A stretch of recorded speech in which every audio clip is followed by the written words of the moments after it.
So, welcome back to TechPlate Consulting Services, and welcome you with all the CI/CD DevOps with AWS. We are going to start with DevOps with AWS. As for now, we have covered why we are looking for DevOps, what were the business requirements, what were the changing requirements of the business, and why the business needed DevOps, why it needed automation. So, in this module, in this session, we are going to start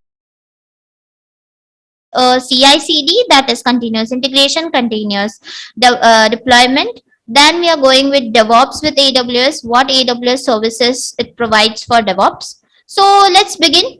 Let's start. This is me. This is Shweta Chaman. I am an Azure AWS solution architect and SRE certified professional. I believe in delivering high engagement and outcome centric training for TechPlace. A little bit to more about TechPlace is that it provides different services like training, placement, certification, bootcamp. So TechPlace is an edtech company. So this is about me and TechPlace. So let us begin with index for the day.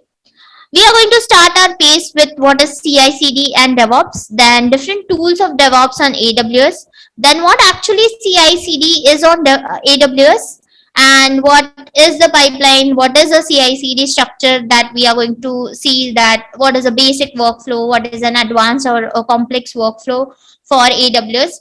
And next, last we are going to cover is AWS DevOps demo. So here we will see an application or code from a GitHub to deploy on Elastic Beanstalk. So this is our index for the day. Let's take a break over here and we'll first begin with the CI/CD and DevOps thing. So yes, take a break over here.